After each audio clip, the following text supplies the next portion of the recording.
Greetings and a very big welcome to all the attendees of this year's Australian Conference of Economics. I am truly grateful and excited to have you all here and deeply appreciate your interest in what I have to share today. Before I begin my presentation, allow me to introduce myself formally. My name is A. Duang. I'm a student from Myanmar and is currently in my first year studying for a bachelor's degree in business in the esteemed RMIT University. In today's presentation, we will be exploring the multi-layers of society welfare and how the imposition of different taxes can either affect it positively or negatively.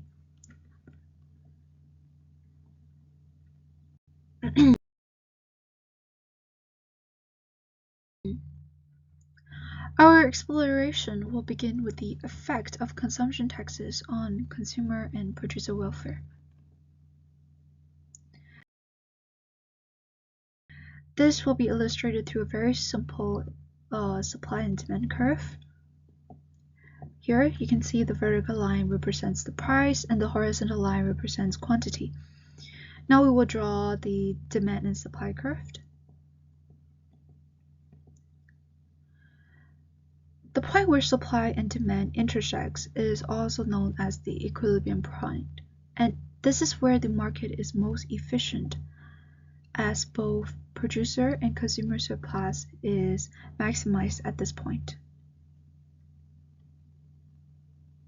The yellow triangle area represents the consumer surplus, and the blue area represents the producer surplus. But what happens when a consumer tax is introduced? Consumption tax increases the price the consumer has to pay to purchase a good.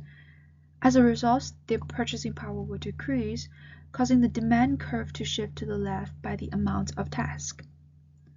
The new equilibrium point is at this area.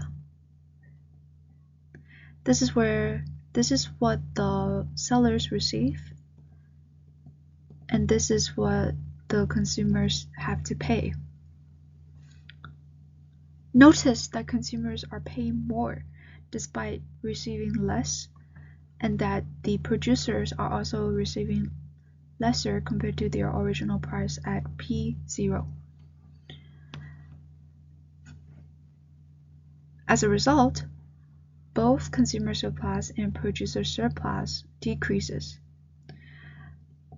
Over here, the yellow triangle represents the consumer surplus and the blue area represents the producer surplus. The rectangular box between represents the government revenue gained from taxation, and the empty triangle over here is the deadweight loss. If the government introduced consumption tax and the socially optimal quantity decreases, illustrated from Q0 to Q1, this will lead to a decrease in market efficiency and society is considered less well off. Now let's move on to the second scenario, the effects of tax on imports on society welfare. We'll use the same supply and demand diagram to demonstrate. The point where supply and demand curve intersects determines the domestic price. When the market opens up to free trade, the increase in imports will cause the supply curve to shift to the right. Free trade will reduce the price of goods as a result of the international price, and also the quantity of goods supplied by the domestic producer will also fall. This is what the original producer surplus and consumer surplus look like. But since domestic suppliers are producing less, producer surplus will fall and consumer surplus will increase as they will benefit from the lower price. But what happens when a government imposes a tariff? When a tariff is imposed, the cost of bringing goods into the country becomes more expensive. Consequently, the supply curve will shift to the left, price increases, and the tariff will lead to some of the consumer surplus to fall and producer surplus to increase. The revenue of tariff is the orange box outlined over here, while the deadweight loss will be the two gray triangles over here, as no one gains from this area. The key difference between the deadweight loss in question 1 and question 2 is that in question 1 is due to the tax within the domestic market that leads to the deadweight loss, while in question 2 is due to the trade barriers, also known as the tariffs, that affects the international trade that created the deadweight loss. Now let's extend our scope and discuss about the effects of consumption tax on aggregate demand and aggregate supply. We'll first draw the aggregate demand and aggregate supply curve. Here is the price level, and the horizontal line will represent the real GDP. This is the aggregate demand curve, and this is the aggregate supply curve. The point where it intersects is where the market is most efficient, and this is also where the long-run aggregate supply curve will be positioned at full employment. This is denoted by E0 and Y star. A consumption tax increases the prices of goods and services in the economy. As a result, consumer will spend less, and this will cause the aggregate demand curve to shift to the left. The shift will result in a lower real GDP and lower price level in the economy. However, this is just a short-run impact. In the long run, due to the recessionary gap created by the shift in aggregate demand curve, the economy will likely be back to its original position and reach full employment, whether it is through self-correcting or government intervention, such as using their tax revenue collected to improve infrastructures, education, and healthcare, which in return will cause an increase in productivity, resulting in a shift in the right of the aggregate supply curve till economy reaches full employment again. The fourth topic of this presentation will discuss whether a tax that improves people's health could have any potential long-term benefits for the economy. We will have the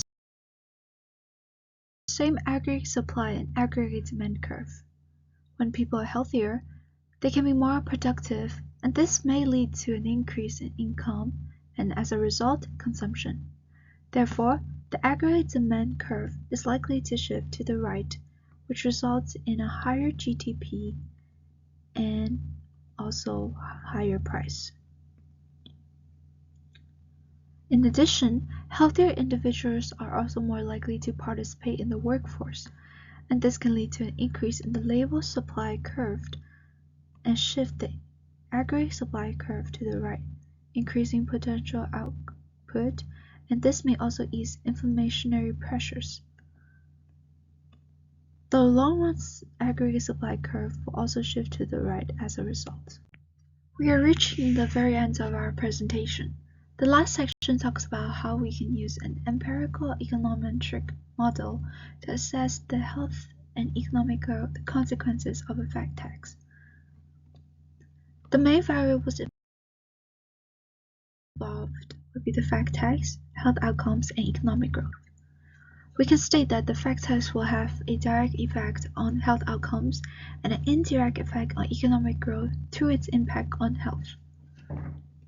So here we have the fact test. The arrows will indicate the direction of effect. Drawing an arrow from fact text to health outcomes, such as better physical health, will represent direct effect, and the arrow from the health outcomes to economic growth to represent the indirect effect. By using a direct statistical graph, we can represent the causal relationship between all these variables and provide a framework for assessing the health and economic growth consequences of a fact tax in a more clear manner. Thank you everybody for coming to my presentation. I hope to see you guys again very soon.